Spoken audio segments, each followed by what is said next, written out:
politics and above religion, a moral authority exists known globally as the Ageless Wisdom. It is the study of consciousness, the mystery of awareness, which cannot be measured, yet will not be denied. Stay tuned as we explore consciousness, the fundamental nature of reality.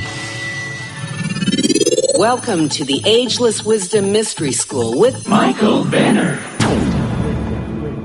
Hello, friends and neighbors, countrymen and global citizens. Thank you for joining us for the Ageless Wisdom Mystery School today.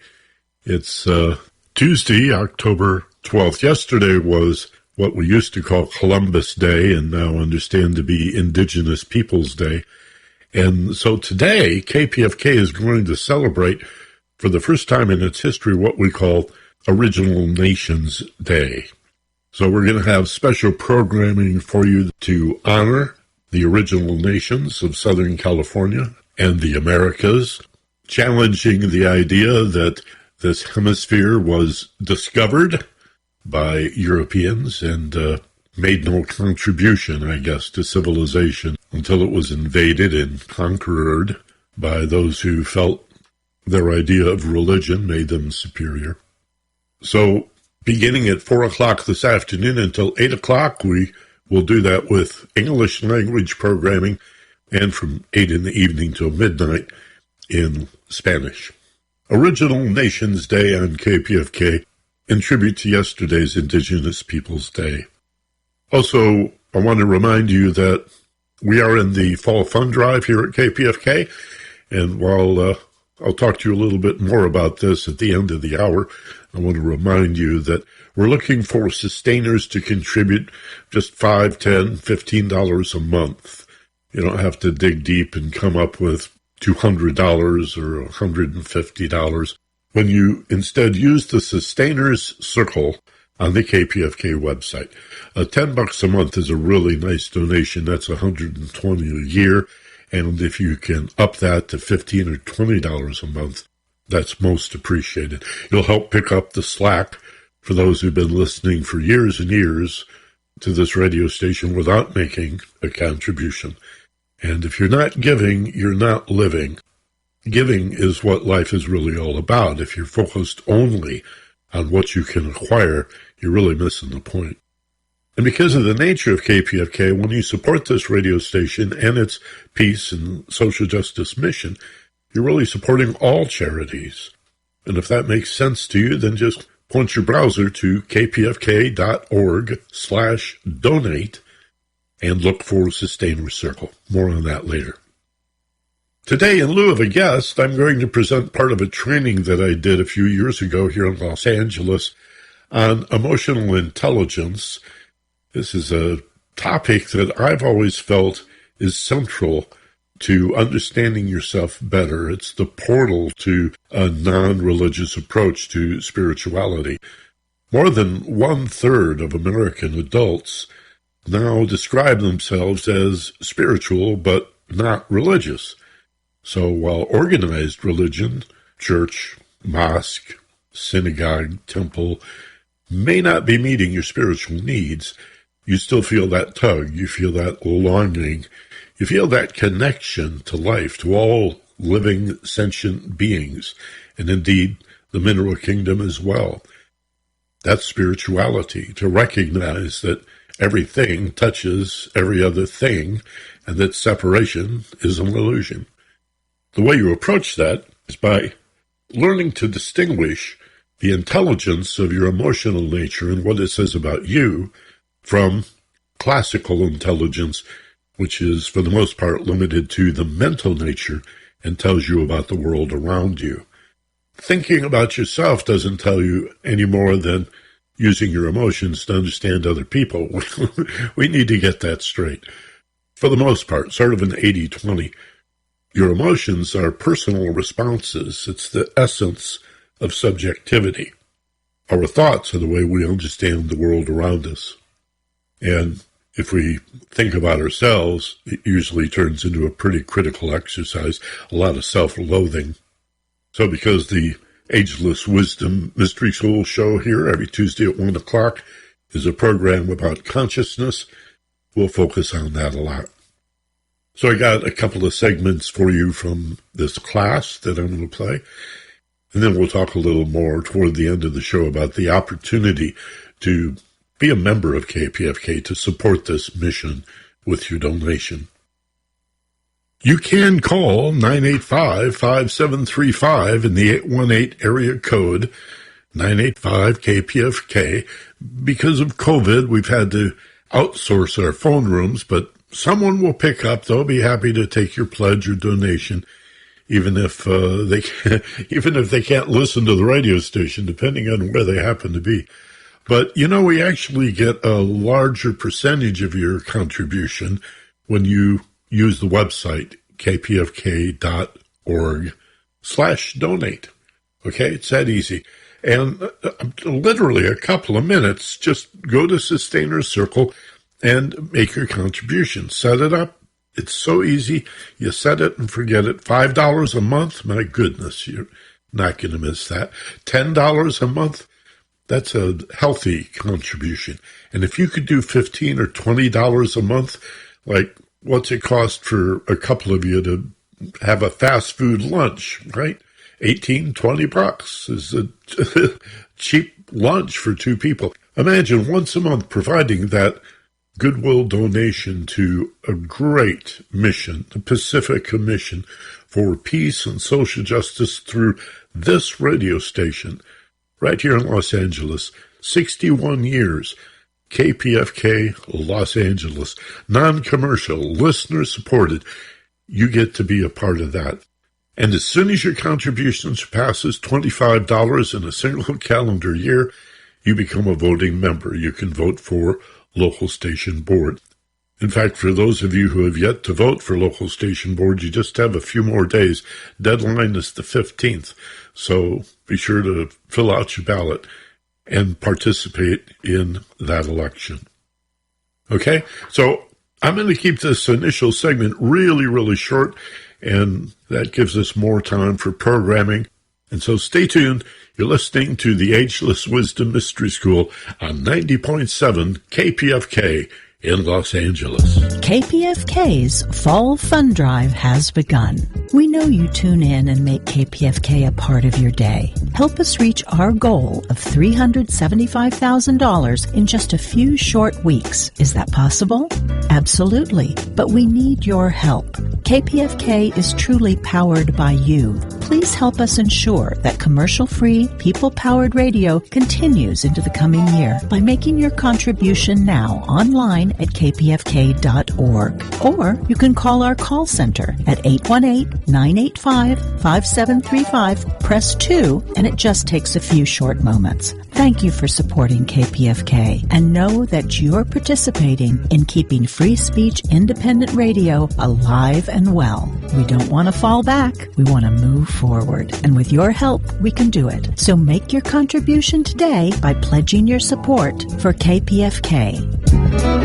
Welcome back. This is the Ageless Wisdom Mystery School on 90.7 KPFK out of Los Angeles. And as promised, here's the first of a couple of segments from an emotional intelligence training I did a few years ago here in LA called Emotional Identity. Think you're going to like it. Happiness is not a goal. Love is not a goal. Truth is not a goal. Peace is not a goal. They are the way.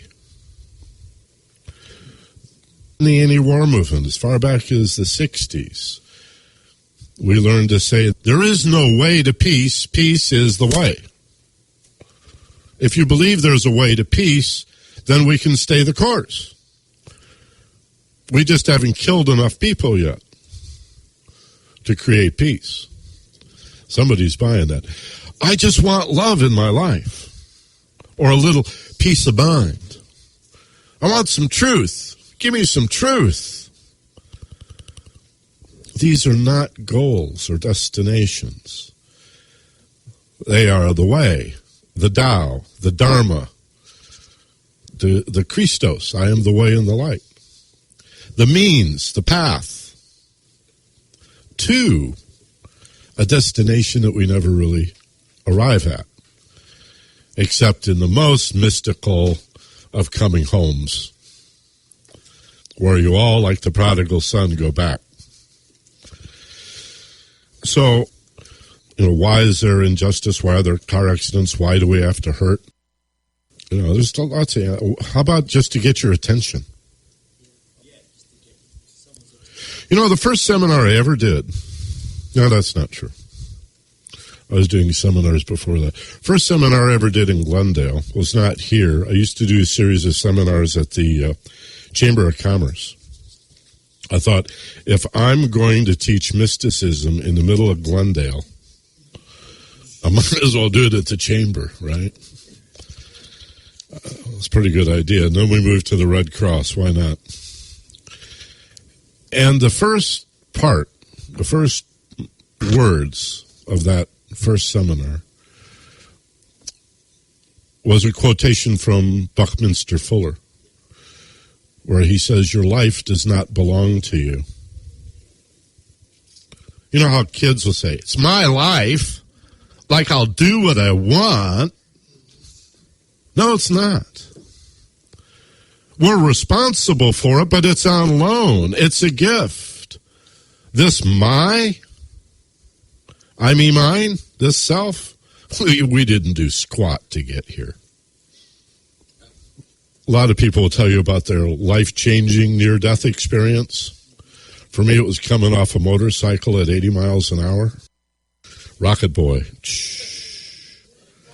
And time stops. It's like, oh, look, there's no motorcycle under me anymore. I'm flying through space, and I'm dead. Because you don't survive things like this. Oh, I had lots of time to think about it. It was probably like a fraction of 1 second, but it seemed like forever. And afterwards, after surviving somehow, not only the fall, but the 5 trucks that were behind me, I went home and meditated. Like, where's the gift in this, boss? Besides the fact I didn't die, and I really didn't break anything, I did discover I was allergic to pavement, moving at high rates of speed, road rash. But what Higher Self said in the meditation, the gift, is life is a gift. Well, I thought about that for the rest of the day, and the next day did another meditation and said to myself, what's that mean? Life is a gift. What am I supposed to do with the gift? And Higher Self said, give it away. That's what we're here to do, is to give, to support each other. But we've also been granted will, a free will. And we can be willful and choose to design a life that's about whatever we want it to be about. Okay? But life, if you will, has its own agenda. So when we don't pay attention and we get off base or off the mark or off track, life has a way of nudging us back on track, maybe with a little touch of a feather, and we go, what was that? So life gives you a little gentle push, and you react to that and ignore it because you're very busy. So life looks around, finds a pointed stick, jabs you in the butt, and you go, ow! Damn life. Why won't it leave me alone? Why does this have to happen? And then we ignore it. Because we're very important people. We're very busy. We have places to go and people to see and things to do. And why else would I drive 90 miles an hour down the freeway? I'm a very important person. Of course, I don't know who I am, but I'm going to convince whoever I think I might be that I'm very important. The truth is, spiritually, we are essential. But materially, we're not that important as opposed to everybody else. So life finds a brick, clubs you over the head with it, throws you off your motorcycle, gives you cancer, whatever, takes your vision away. And when you lose the physical vision, there's another eye that comes on, isn't there? So you start seeing things you never saw before. And so we find that the curse, the adversity, always is a blessing in disguise, but it's your job to find the blessing. Okay? To get over that victimness of why me, to where's the gift in this? You guys know the story that this used to be Ronald Reagan's favorite joke, but it's funny anyway. It's about the optimistic boy and the pessimistic boy, and if you know it, don't wreck it. Yeah. Supposedly at a study at UCLA, and they put the pessimistic boy in a room full of all brand new toys. Still in the boxes. Trains and boats and planes and wind-up things and motorized things and all kinds of boy toys. The pessimist. The optimistic boy they put in a room full of horse manure. And they leave them there for 2 hours. And they come back after a 2-hour period, and they go into the room where the pessimistic boy is playing with all these toys, this mountain of brand new toys, and half of them are broken and smashed. And he's sitting in the middle of the room crying that they're the wrong toys. He wants other toys. These are not the good toys. Wah. And so they go down the hall to where the optimistic boy has been left in the room full of horse manure. This kid's having the best time. He's like digging through the horse manure. He's piling it up. He's making little manure castles, and buildings and moats. And he's digging through it and having the best time. And they said, "What are you doing?" And the optimistic boy said, "Are you kidding? With this much horse shit, there's got to be a pony in here someplace." See? There's always a silver lining. The bad stuff in this world is an appearance, plus what we allow. Do you remember John Denver and George Burns in the first Oh God film? Don't even bother to look at the second. But the first one is pure genius. And John Denver, who's a grocery store bag boy, has been named the Messiah. He has to announce the coming of God to earth, and George Burns is God. Works for me. It's a good image. And at one point, they meet in a bathroom, and John Denver says to God, "If you are a loving and merciful God, as you proclaim, then why do you allow this suffering, this war, this hunger, this gross injustice?" And George Burns, the genius of comedic timing that he was, waits just long enough. I mean, the timing is just superb, before saying, in character, as God, "Why do I allow it?" See? Why do I allow it? Religious or not, God didn't give us hunger and war and poverty. We did. That's our invention. We took a paradise and turned it into hell on earth. If you're worried about going to hell, give it up. You're already there. This is it. Our job is not to get out of here, but to bring heaven to earth. Thy will be done on earth as it is in the... This idea of, I got my ticket to paradise, screw you. You're left behind. I'm going to write a book called The Left Behind Series and make $1 million off all you people that are afraid of being left behind. Your job's not to get the hell out of here and go to heaven and reap your reward. It's to bring heaven to earth, to redeem this hell that we have created by not paying attention to those little pokes in the fanny and saying, what's the lesson here? What's the opportunity for me to learn? And again, that's when the false self, the selfish self, is put aside and the higher self comes through. I'm here to give my life, to give my love, to give my kindness, to give my thoughtfulness. And that is no sacrifice. As you know, in our better moments, we know that's not a sacrifice. Oh, I'm too busy for that. But when you take the time, the rewards are so exquisite. It's like, well, why don't I spend more time giving and doing for others and less time concerned with my selfish self? Some part of us forgets. Incarnation is often called in mysticism the great forgetting.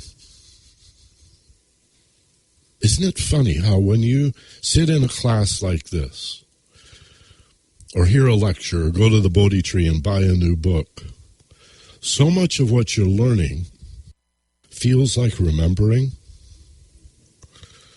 Has that happened to you already today? Some vague sense that, oh yeah, I knew that. Once, very, very long time ago, I knew that. Okay? And this idea of the two selves, a false self that identifies with the physical, mortal, temporary, temporal being, largely for the purpose of survival, and a true self, a higher self, an authentic self, pondering that can help you with a lot of these contradictions and a lot of the madness that we put ourselves through when we talk about self-interest or self-conscious. Isn't it funny how words evolve? Self-conscious for centuries meant to be conscious of your existence, to be conscious of yourself. Now self-conscious means worried about what other people think of you. Isn't that the weirdest thing? Okay. What difference does it make what other people think of you? It could only matter if you didn't know who you are. It's a core mystical concept of the one in the many. This is referred to in ancient Hermetic philosophy, Egyptian philosophy, for example. The second rubric or law of the Emerald Tablet was as above, so below. As it is above, it is below, and as it is below, so it is above. That this world is a reflection of spirit, that everything is spirit. Remember last week we talked about spirit and matter and Einstein's energy and mass, that there's only two forms here. So traditionally, spirit has been thought of as unitive, absolutely inclusive, to the exclusion of no thing. For, and let's use the word religious people use, God, or the word philosophers use, the absolute, or the creator, or the one thing. So the Egyptians also talked about the one thing, or the one life. As a totality, if something existed outside of God, or the absolute, then God would not be much of a God. You see? So you have to start with a definition of God, not as a man on the cloud, but as the totality of all things, the one thing. It's a little confusing because the word one has multiple meanings, like most words. There is the separative one. This one is opposed to that one. Oh, there's another one. But there's also a unitive meaning of the one, often capitalized in the spiritual sense, which is the totality to the exclusion of no other thing. And that's just where you start. Again, what kind of God would God be? What kind of absolute? I mean, would absolute be if there was something else. You see? So that's sort of where you start. But the one manifests itself as the many. It incarnates. The problem we have, especially in the West, is we think of God as a being separate and remote, not the totality of things. Usually an old white guy with a beard on a cloud. But don't you see how that makes God very far away and remote? When the mystics say, like the Sufi saying, God is closer than your own breath. I mean, we are God. I told this story the other day on the radio. It was a remarkable experience I had just a few months ago, watching one of my cats, who found a little sliver of sunshine coming through the drapes in the morning, and did one of those cat stretches, where they yawn and they stretch and do their little cat yoga. Suddenly, one of those epiphanies, one of those ahas, I got it. Not that this is the end of anything, but I had an aha. God did not create the cat. God is that cat. That is the catness of God. God has qualities of cat that need to manifest as cats. Little tabby cats, bigger cats, Siegfried and Roy cats. And God needs to be dogs and whales and dolphins, and God needs to be the wind and the sun and the weeping willow tree and every other kind of tree, and the fern and the moss and the rocks and the oceans. And it's not like religion would have us believe that God's over here like Merlin with a wand creating these things, and what the mystical traditions that stand above all religions, embracing the religion, but from a much more inclusive point of view, say, is that there is but one thing at work here. And it's not that God creates these separated objects outside of itself, but is these things. Even manufactured things. This bag. How could this not be part of the one life? How could anything exist that's not part of the totality of things? So, as rich and wonderful as traditional religion is, and it is, there's a lot of nonsense in religion, but there's a lot of truth and beauty in religion. It's a necessary stepping stone. It's grade school. It's grade school for people who don't have the time or the inclination to sit and study, to dedicate that much of their lives to it. That there are a handful of core beliefs that really transcend religion, that form this body, this global body of work known as mysticism. And this is one of the key principles, that God is not a separative thing, but the totality of all that is, and clearly not a gender. If God could not be less than all that is, then God is goddess. But again, it's absurd. It's blasphemy. It's idolatry to think of God as one gender or the other, as gender, as a human. And it may be cute to say God is a woman, God is a black person. God is not a person. God is not a thing. But our brains have a hard time getting around that. See, the brain is like a filter to help us deal with 3 dimensions of space and time. And as you know, for example, if you've ever done a psychedelic and your brain gets blown open, you'll find out that those rules of space and time, there's more going on than that. See? But that's what the brain does. It filters us so that we can deal with the here and now. Okay? And so it's a nice allegory. I'm glad, Michelangelo painted that ceiling of the Sistine Chapel. I understand it's beautiful. I've seen the picture. Probably necessary for the times we've come through, but the idea of the divine source of all things as a man, as a white guy, reaching out from some other place to touch you, another remote and separated being, and of course bad, because Eve ate the apple and all of that. I mean, it's just absurd. But we have to evolve to the point that we can understand that. And this is challenging, even for you bright people, to try to find the words. It's difficult. And then there are other principles. For example, mysticism includes in all cultures and all times the idea that the soul overshadows. That the soul is born in heaven, your soul's already in heaven. You wonder why mystics have been killed, tortured, burned at the stake for all of these years. A lot of it is this idea that your soul's already in heaven. That sort of wrecks their game. Because the only reason for church, temple, synagogue to exist, besides worship and fellowship, which ought to be enough, is to get your soul to heaven. What if you knew it was already there?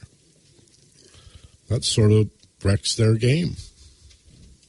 So they're going to come and kill you.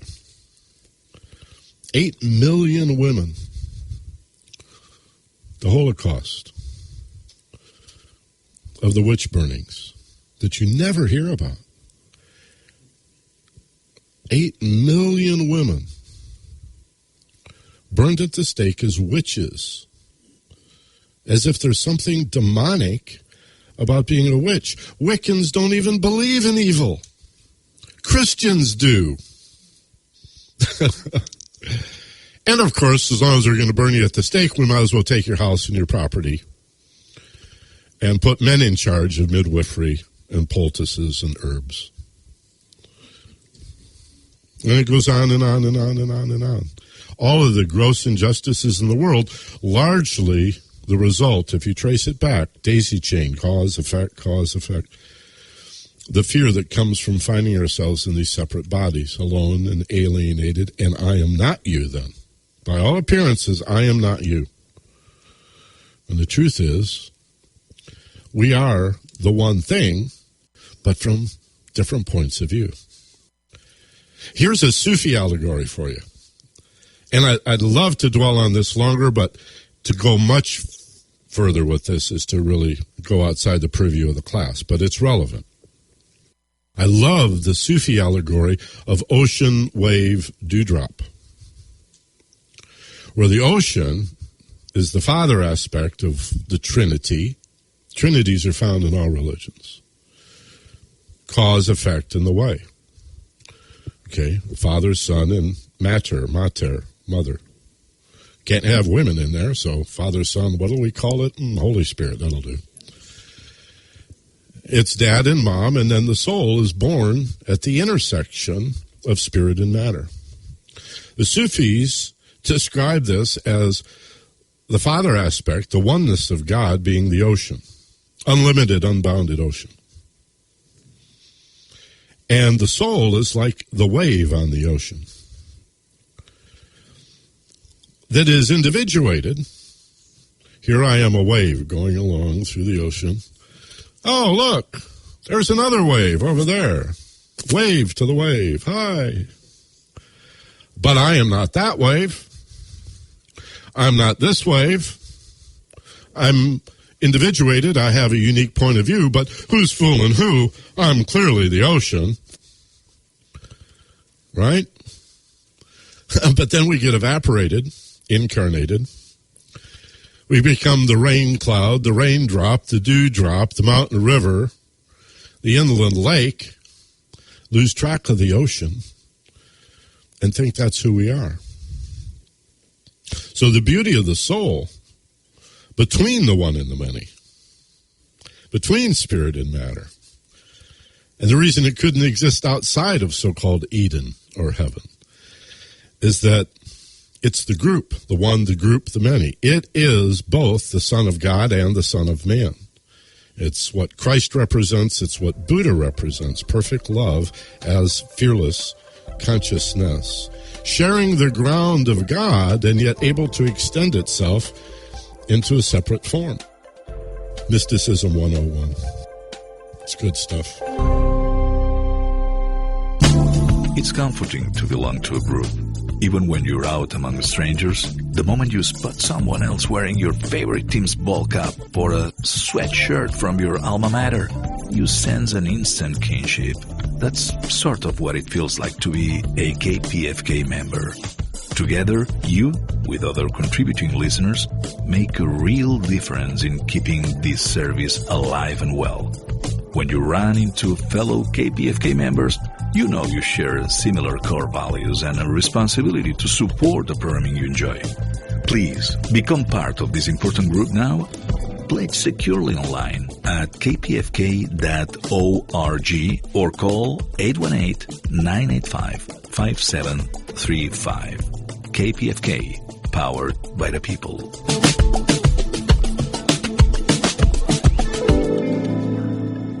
And we're back with the Mystery School on KPFK. Here's the second part of this segment from my class on emotional intelligence, entitled Emotional Identity. Even real danger is less about the threat than what we don't know about the danger. If I have a poison snake here, remember Kill Bill 2, what was it? If I've got this deadly snake here and I go around trying to intimidate you guys with this snake, I can generate some fear because the thing is dangerous. Until I get down here to the guy that raises snakes. Now, technically, the snake's bite is just as dangerous to the guy that raises them as anybody else, but he has much less fear because he's watching the snake. He knows its behavior, you see. So even in those rare instances when our fear doesn't seem to be about things unknown, but is about danger, some real, clear, and present danger, I would argue that the bulk of that fear is still what you don't know about the danger. And the antidote, therefore, is understanding. And if it's a matter of saying, well, maybe that's not always true, it's still true enough to be central to this training, which is, again, to know thyself, you must face your fear. And everything that hurts us, this is very key to this training, that everything that hurts emotionally or upsets us, every fear-based, so-called negative feeling, is a symptom of what we don't know about ourselves. And as you can prove this to yourself, because as you use these altered states and the techniques you're learning here to discover that higher self and benefit from the elevated perspective of the higher self, and you understand what you hadn't understood, the fear vaporizes, and therefore the hurt and upset goes away.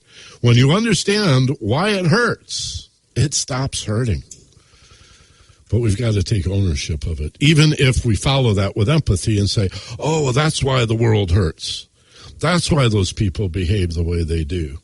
But it's got to be in that order. It's got to be self-awareness and then empathy. It can't be judgment as a way of knowing self.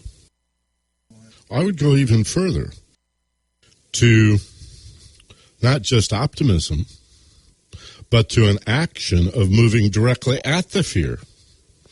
That entails that. That's so counterintuitive. Fear is like, yikes, I'm going this way. To move at the fear is to recognize that what it represents are things unknown, and the only way to know it is to move into it. So if I move into what scares me, I understand it, and it ceases to be scary. It's just, it's just like the battle between like light and dark or hot and cold, which is not a battle. Light and dark, it's a key allegory. Light and dark are opposites only in terms of language. Light is a real thing. It's an energy. It has a source. It behaves according to law. It has a speed. 186,000 miles per second. Darkness, on the other hand, exists in a sense, but only as the absence of light. Darkness has no source. It doesn't come from any place. It doesn't go to any place. It doesn't behave according to any law. It has no speed. It has no quality. And yet darkness can scare the bejesus out of you. And that's what evil is. And that's what fear is. It seems substantial, but it's actually the absence of love and light and understanding.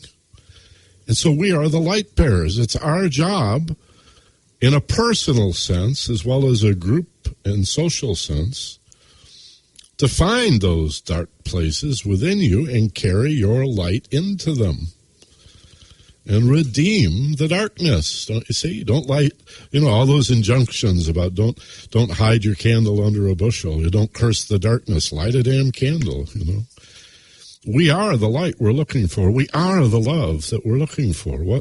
It's hilarious. You wonder why Buddha laughs. One of the Buddhas is the laughing Buddha, and you say, well, what's so damn funny? What's so damn funny? That we are what we're looking for. Even Voltaire, who remembers Candide, searching the world for the unpardonable sin? You look all around the world and then find out it's in your heart and your mind. And the love we're looking for, we've already got. Not only do you have it, you are it. Not too many people telling you that. This message is brought to you by a product that needs you to think of yourself as a helpless victim. So, what are the chances?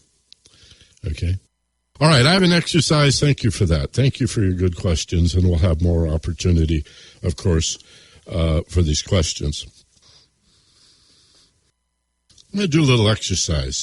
This plays off of some of the language I used in our opening meditation today.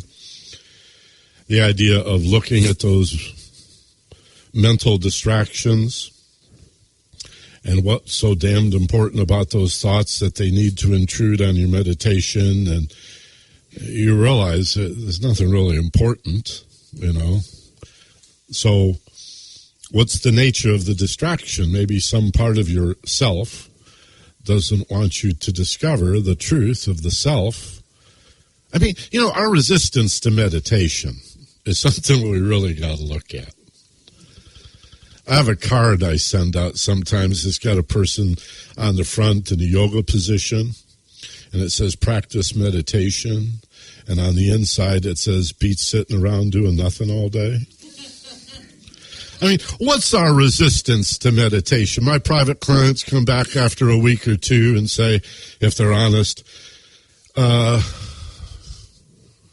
I didn't practice at all. Not once? No, too busy. Oh, too busy. What am I asking for? 15 minutes once a day. Do the math. It's about 1.5% of your life just for you. Sorry, too busy. Okay. But the truth is, I've meditated for 35, 40 years, and I'm still resistant. So let's get honest about it. What is the resistance to what? I want you to sit quietly, close your eyes, do nothing except imagine yourself in paradise. Oh, no, not that again. Don't make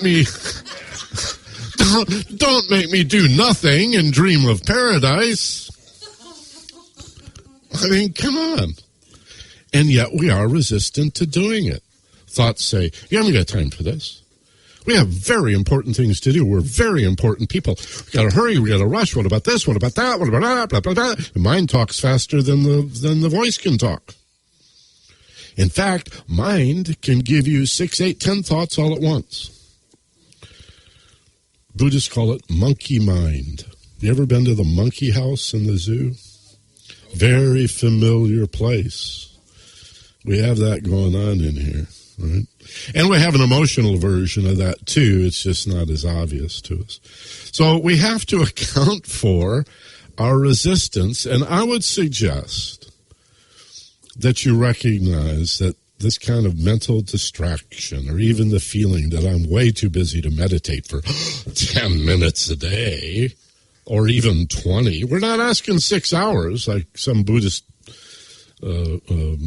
training. A friend of mine goes to these Mount Baldy retreats. They get up at 2:15 in the morning, meditate from 3 in the morning till 9 o'clock at night. I would be, except I snore. Then the Roshi hits you with the stick. Okay, 10, 15 minutes. What is our resistance? It's the ego. It's the false self saying, uh-oh. If he or she sits quietly, they're going to, and don't you love this word, realize? They're going to realize who they really are. And then I will cease to exist. See? So the ego is always fighting to dominate and to say, this is who you are. The character you play. You're doing a good job. You're BSing almost everybody. They think that's who you are. And, of course, to a large part, it is who you are. Except when it gets fearful. And then the self gets freaked out, the false self, and wants to protect itself and get defensive. And innocent statements become insults and attacks. And then we get on the defensive.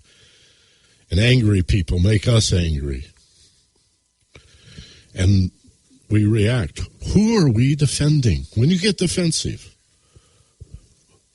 who are you defending? And what makes you think that self even needs to be defended? Especially, who's most likely to hurt you and make you feel defensive? People you love the most. Oh, that makes perfect sense. People I love the most and who love me the most are, of course, the ones with whom I will be the most vulnerable and open to being hurt. But look at our willingness to project that on them. And you will do that in the moment. I can't turn you into Christs or Buddhas. I haven't been able to do that for me. I've met some pretty enlightened women and men in my life. I haven't met a Christ or a Buddha. I can't do that. These skills in and of themselves don't do that. But what they do is allow us to approach that level of consciousness by radically reducing the amount of time it takes us to recover, to get it together, to take responsibility. I want to get to this exercise. I'm going to play some classical music, some Mozart. And what I want you to do, and all I want you to do, I'll just play a few minutes of a little piece, is listen to it. Okay? In fact, once I get it started here, I'll turn the lights off. You can, with your eyes open or your eyes closed, listen to about 3 minutes of Mr. Mozart. Okay? Who would like to volunteer to tell me what you were thinking about during that music? And just take your time and reflect on it. What were you thinking about?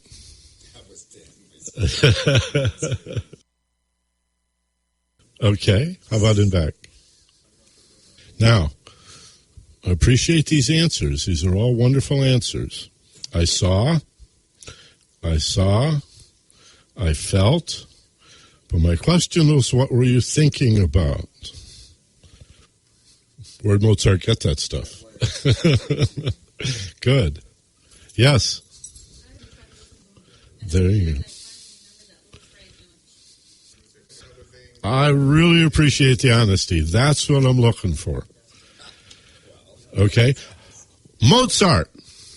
And the mind goes, I'm sorry. I got some really important stuff. We haven't made dinner yet, and oh, gee, on the way home, we got to drop that DVD off at Blockbuster. We got to remember to do that. I'll catch holy hell if I get home, and I did. Okay. Oh, my God, my bills. Is it rent due? Oh, no, it's the 30th. Okay, 30 days past September. Meanwhile, Mozart wants to carry you to a transcendent place. Okay? Now, as I said last week, to tame the mind, you don't quiet the mind to meditate, you meditate to practice quieting the mind. We must be patient. You must want it. When you got on a bicycle at 4 or 5 or 6 years old, I'll bet you fell off a few times, skinned your knee, hurt yourself, but you got back on because you wanted it. It was freedom. Zoom, especially when we were kids, you could go every place, any place, as long as you're home by dark. Nobody locked their doors. We could do that now. It's no different except the media. It really is. All these fears of child abuse, and they're going to kidnap your kids and rape your wife, and it's all BS. Crime is not any worse than ever. In fact, in some areas, crime is down. Teenage pregnancy is way down, but you'd never know it to hear the religious right go on. So we've created a climate of fear. But that's a tangent. I'm off on the freedom of riding a bicycle. You've got to want this as much as you wanted to get on that bike. As much as you want, as I said last week, to train the dog to sit and stay. Sit, stay. The dog doesn't understand English.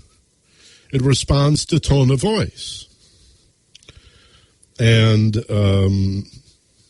a kind of rapport that I don't think we can really understand, the way animals see things. Okay? So you have to repeatedly sit, stay. I had a dog, lovely Rita. Lovely Rita. Got her right out of college. One of 3 golden retrievers I've owned. And lovely Rita, if you put a biscuit, she would sit, and you put a biscuit on her nose, she'd flip it up in the air. And eat it before, swallow it, chew it, but, catch it. Thank you. I need you in the front row. These tough words. Before I hit the ground. Okay. And, of course, loved the fact that all the people around her seemed to enjoy that as well. But I had to do that many times. All right? Before she got it. Because initially she would tolerate this and then just drop it and pick it up. It was what's the point? Why wouldn't I do that, What's this idiot Michael want from me? I know he's buying the biscuits, but still. And one day she just grabbed it and we made a big deal out of it. Most of you train your children the same way. Okay? If not punishment for bad behavior, certainly a reward for good behavior. Reward yourself for the good behavior of learning to suspend your monkey mind.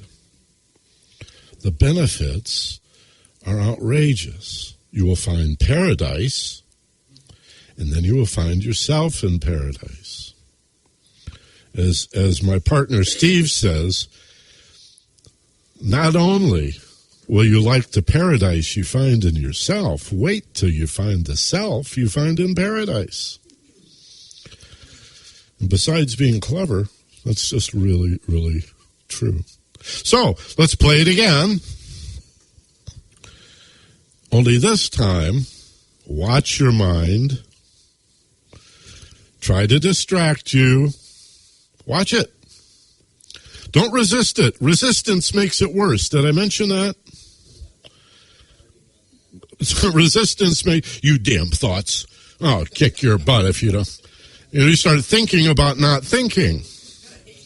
Now, Alan Watts has a funny bit about as soon as you get clear, there are qualities of meditation where you completely empty the mind. It's called contemplation. Mystical contemplation.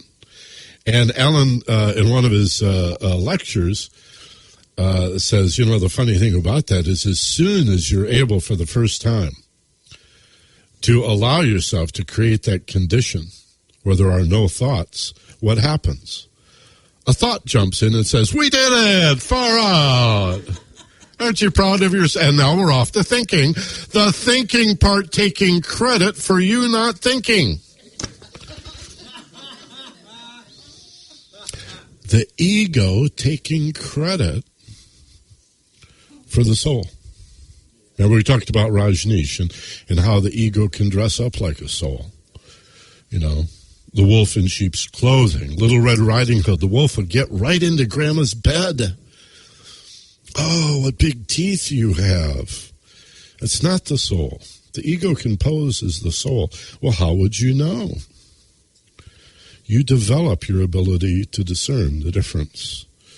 Okay? And the quality of thinking that the soul does is not the same. Again, what are we after here? We're after qualities of meditation that calm the emotion. It's one reason Baroque music is such good music to use. To quiet the waters. This is Christ walking on water. Even if you float on your back in water, that's a relaxation skill. If you're floating on your back and your left leg sinks, it's because your left leg is picking up tension. Let go, and it floats right back up. Well, now you know how to walk on water. You just keep practicing and practicing. And Peter Sellers did it. Calm the emotional nature and the mind becomes quiet. But there's something left. There's an awareness, a picture. This guy's picture was Ireland, and he's dancing through Ireland, and Michelle had a picture. Okay? Or maybe you're not visual. It's just auditory. It's the notes or the music seems so rich that they stream out of the speaker as if in colors and textures, like a tapestry that you can touch. And that has then a kinesthetic quality to it, just a kind of a feeling. So here's what I want you to do this time. And I'm going to say it this way deliberately. Don't resist thinking. Don't resist feeling. Let it go. And put your attention back on the music. And let the music have its way with you. Let the music have its way with you. It won't hurt you. It's not going to do any permanent damage. Surrender. Die to the music. Die to Wolfgang Amadeus Mozart. Hope you enjoyed that from a class I did a few years ago. 6-week class. It was like 18 hours altogether on emotional intelligence. Thanks for joining us today for the Ageless Wisdom Mystery School on KPFK in Los Angeles. Remember to make your pledge during the Fall Fund Drive. Simply point your browser to kpfk.org/donate. Look for a Sustainer Circle and make your contribution of $10, $15, $20 a month. Even $10 a month, which anyone can afford. Heck, $5 a month is a way of making a contribution. Anybody can contribute $5 a month, and we appreciate that. If you can make it $10 or $15 a month or more, depending on the dictates of your conscience, all the better. Support what supports you. Listener-sponsored, progressive, free speech radio for all of Southern California and the world at kpfk.org. Thanks so much. Talk to you next week. We're here every Tuesday at 1 o'clock with the Mystery School. Keep in mind, we're podcast to all podcatchers. We post to YouTube, and we stream on demand at theagelesswisdom.com. As always, be gentle, love life, and take care of each other. This is Michael Benner on KPFK.